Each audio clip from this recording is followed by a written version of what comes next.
Now this might look like just a normal transit van, but it's hiding a hell of a secret. Keep watching to find out what it is. Welcome to Lot 76 Cars, and today we're at Bicester Scramble celebrating the 50th birthday of TWR Engineering, and they've got all the key cars from their back catalogue. We've got quite a cross section of cars to show you, so please keep watching to see more.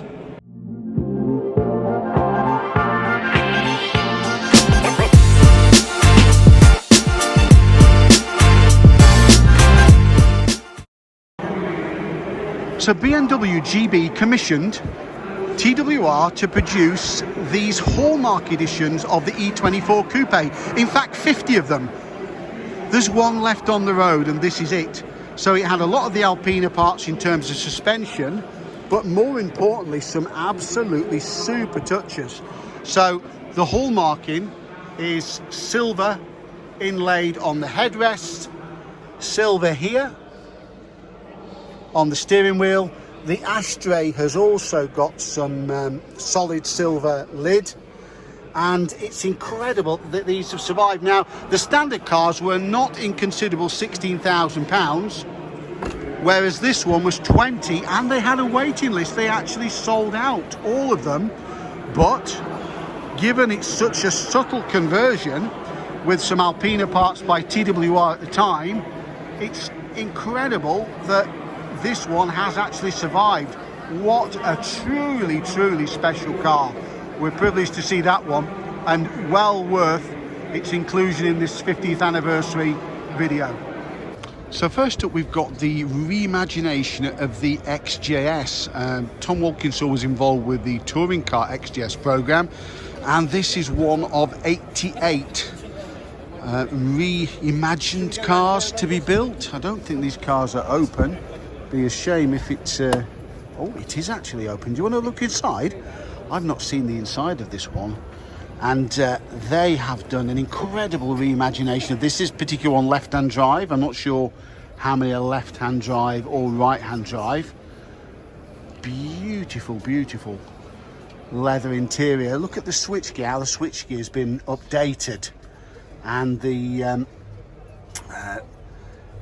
gear shift is in build aluminium. They've done quite a bit of work with this car, and it shows, and I think they've done quite a reasonable job. What do you think? For me, I think that's probably quite a cohesive looking design. What do you think? So probably one of the most famous projects of TWR's was the XJ220. A lot of problems surrounding this at launch. Originally was supposed to be launched with a V12 engine, subsequently came out with a V6. A lot of customers who put orders then refused to take delivery. Some real celebrity owners, even Rod Stewart had one, I believe.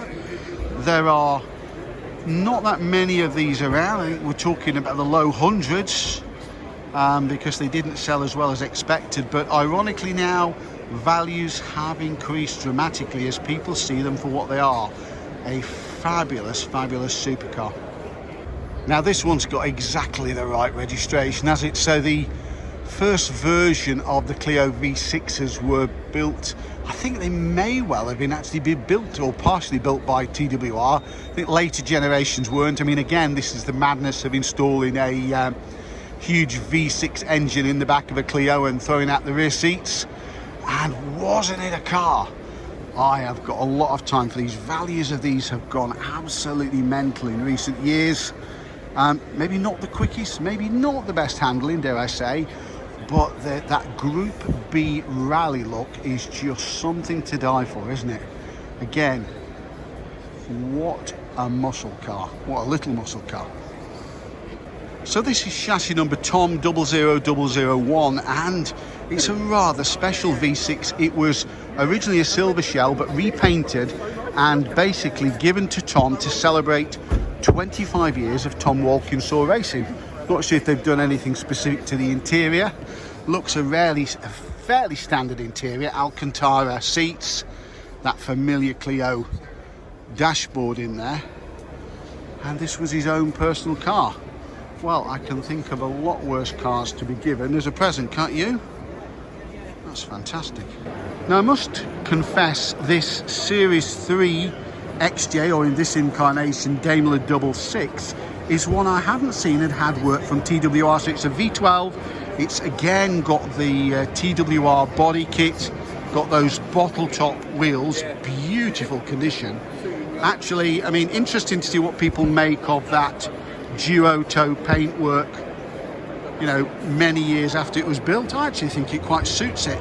Right-hand drive car, a bit of a wolf again, probably in somewhat in sheep's clothing, and you can see we'll just focus on the back. The only nod to TWR is this TWR Jaguar Sport badging at the back.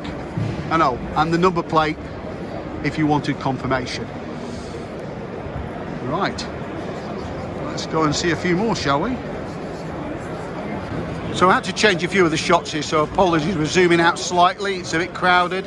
This is a Rover SD1, as you can see, chassis number 002, driven by Steve Soper, and it won the championship, winning 5 races, I think in 1983. Again, from a really golden patch of time when touring cars really was a massively competitive series. Incredible, isn't it? Really put touring cars on the map. So TWR's relationship with Jaguar continues to mature, and this is an example of the Jaguar Sport by now, XJR, 3.6 or 4 litres. Both had the body kit changes, the different wheels, but this time a bit more subtle than those bottle top ones we saw on the earlier cars. This is beautiful in this gorgeous claret coloured, is it claret? Absolutely lovely looking car, isn't it? I think the styling mods on this one by this series became a bit more subtle, and I guess these must be pretty collectible by now. Even XJ40s are starting to increase in value.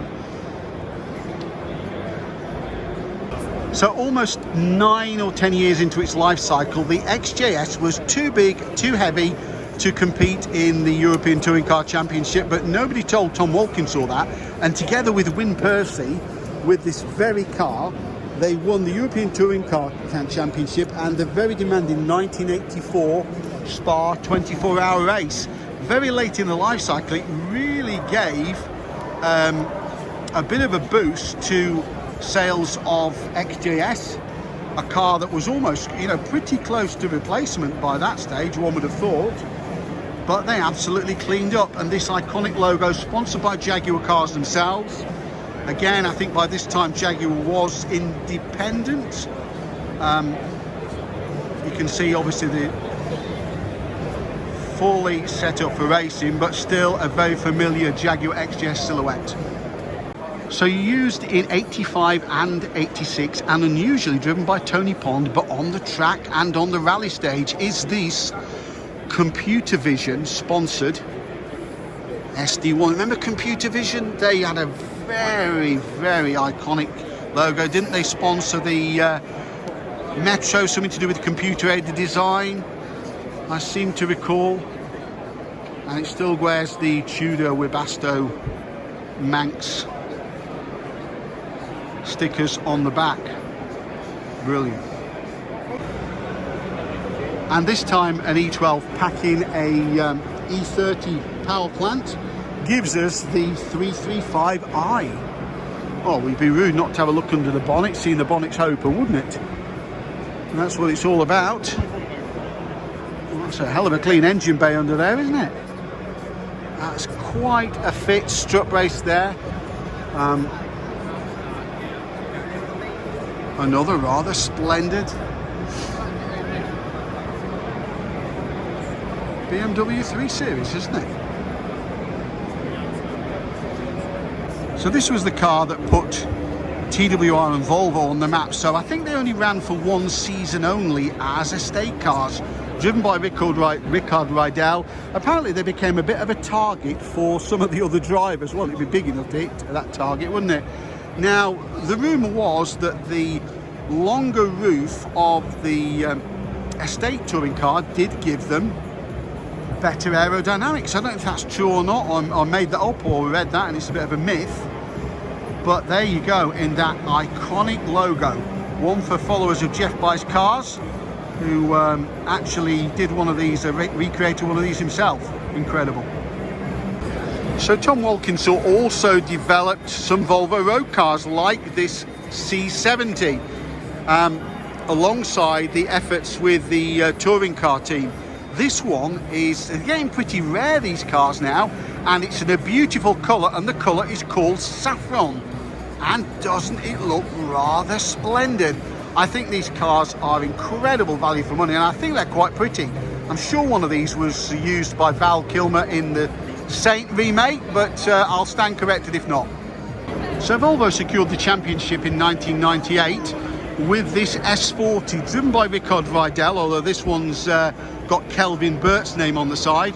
The S40 was, again, TWR engineered, as you'd expect, but it was a car that was built on a shared platform with the Mitsubishi Charisma, believe it or not, which didn't have an awful lot of charisma, some people might say.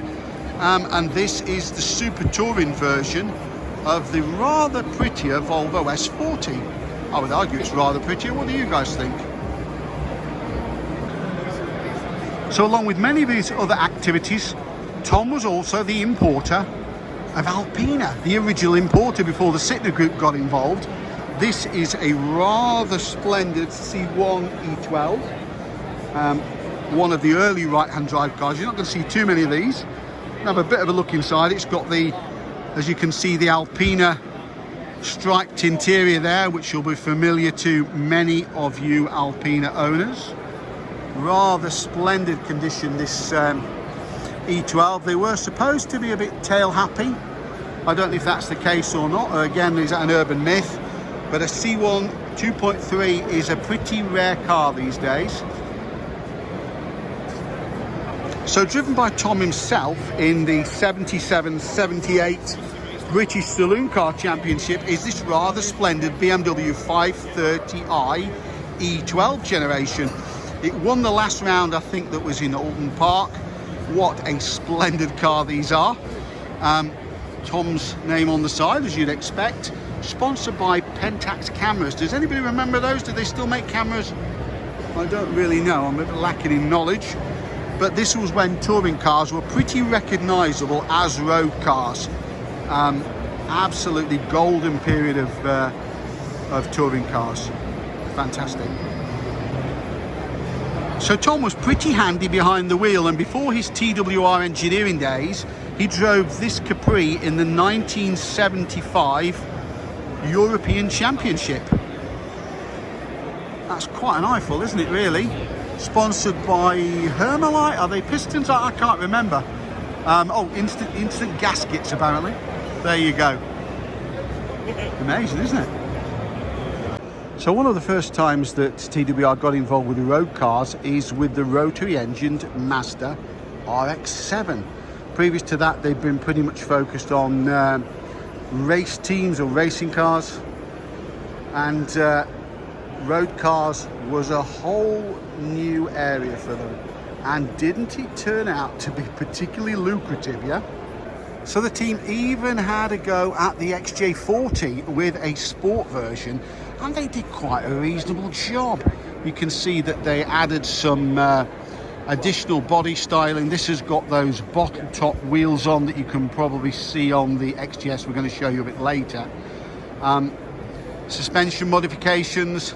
I'm not sure about the engine modifications. I cannot remember for the life of me what they were, but they certainly tidied up the handling of the XJ40 and really brought the styling up to date quite late in its life. This one's badged just as a 3.6, so I guess it may well have been the body kit and the engine modifications that were down to Tom Walkinshaw's team.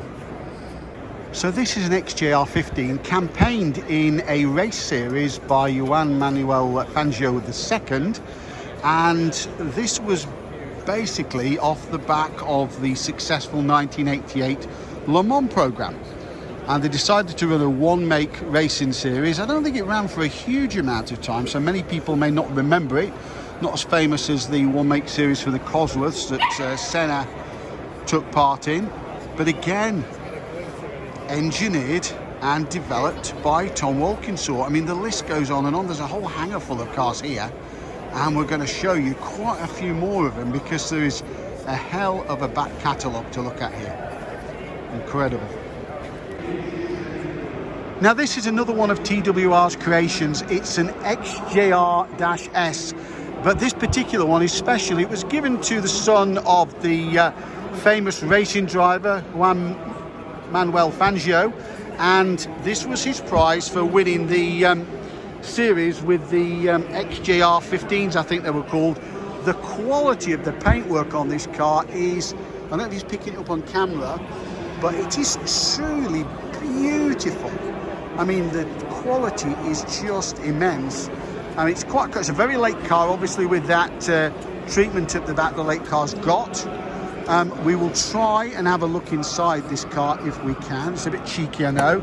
Left-hand drive car, and it's absolutely unmarked inside. Doesn't look like many backsides have sat in those seats. Even the driver's seat looks unmarked. It hasn't seen a lot of use, and the connection, even the oh look, the wrapping's still on the plates, on the tread plates there. I mean, what a car. Yes, I don't know what the price is for that one, but if you need to ask, you probably can't afford it, and I can't. What do you think to that one, guys? Worthy of inclusion in this 50th celebration. So this transit van might not look that special until you realise it's hiding the full powertrain and running gear for an XJ220. It's even got the wheels from an XJ220, and it was the development mule. Now that's an interesting development mule. Must have been connected to the size of the wheelbase, I guess. Must have been a suitable wheelbase size to actually test the XJ220 on, but a transit van. I bet that's quick up the Goodwood Hill, isn't it? So this beautiful Martini logoed example of the XJ220 is run by Don Law. Now Don Law is absolutely famous for running and maintaining and developing programs to keep XJ220s on the road. For many years there weren't even tyres available for this car. They didn't have tyres available, so many owners couldn't even drive them. That's all been fixed now with the help of Don, and I think the tyre manufacturer is Bridgestone.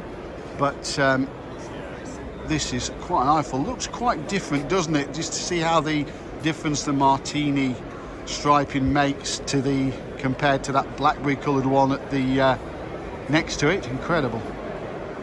So whilst at TWR Design, Ian Callum designed the Puma for Ford, and this is Ian's own car. So we'll be very careful around it, Ian, if you're watching. These are fantastic in terms of the design. They do have a habit for rotting from the inside out, sadly, but in terms of handling and ride, they are an absolute benchmark. And I guess many of you will remember the advert with Steve McQueen. If you don't, look it up on YouTube, but it is just such a perfect little coupe. Such a shame it only had a very, very short lifespan. So built with quite a few underpinnings from the XJS is the Aston Martin DB7. Again, another Callum design. Callum's name coming up with a lot of TWR projects. Again, the engineering for this was done by Tom's team. These are incredibly good value, these cars at the moment, I do have to say, but they can be problematical. But what a way to Aston Martin entry. So going on to what would be 9 generations developed with Tom Walkinshaw was the HSV Mule, developed by Holden in Australia. A huge market out there for what they call pickups or utes, as our Australian viewers will know. As I say, this, I think, from 5 litres to over 6 litres during its life cycle. Incredibly popular. We actually did get them over here for a period of time. Not sure they were officially imported. Big old car there. Not quite the vehicle for UK roads, but what a, I'm going to say a muscle car, what a muscle pickup. What do you think to that one, guys? So crashed by Bond, but built with the help of Tom Walkinshaw yet again, as indeed. All these cars, beautiful, beautiful sage green paintwork here. These are incredibly lovely looking cars.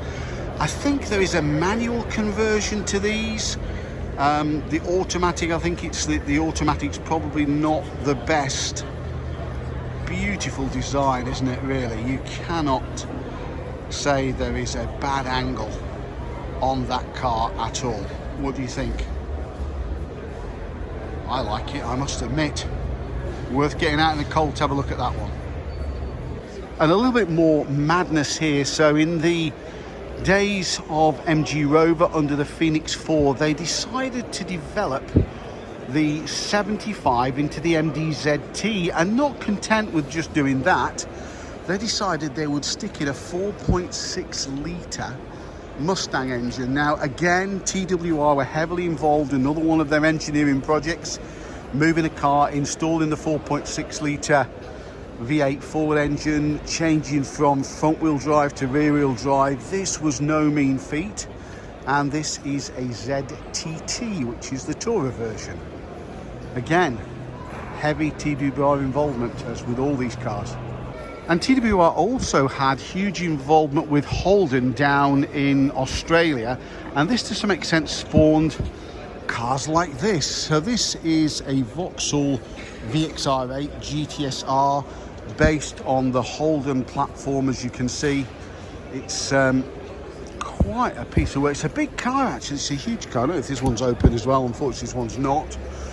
Can't take a look inside, but a proper Aussie muscle car, sold under the performance enhancing Halo VXR badge, and actually badged even as VXR8.